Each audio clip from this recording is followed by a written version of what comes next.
Yes, kwenye mazoezi ya leo tutaanza na mazoezi ya kuruka kamba.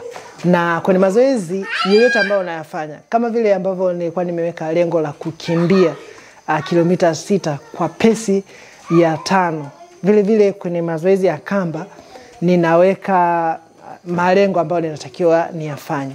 Nitachofanya sasa, nitaweka malengo kila raundi ya kwanza nitaruka 100 kwa raundi 10.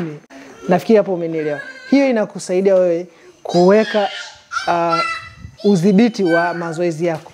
Kwamba lazima nifikie 1000, lakini ili niweze kupumzika nitakwenda kwa raundi 10, kila raundi moja itakuwa ina raundi ngapi? 100. Hicho ndio ambacho tunajaribu kukifanya hapa. Ngoja tuanze na mazoezi ya kamba, muhimu kabisa. Na mazoezi ya kamba yanasaidia vitu vingi pamoja na strength ya miguu, mikono, na yana affect mwili wote mzima. Kwa mimi napenda haya mazoezi kwa ajili ya kuhakikisha ninakuwa niko stable katika kila engo. Ngoja tuanze.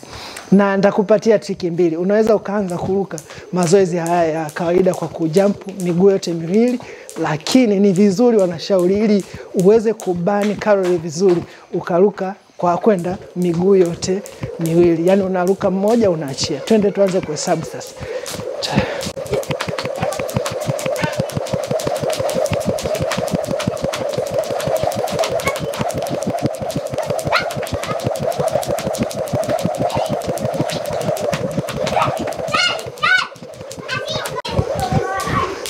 Kwa hiyo hapo nimekamilisha raundi ya kwanza ya 100 na nitakwenda raundi 10 ili niweze kufikia lengo la 1000. Yes.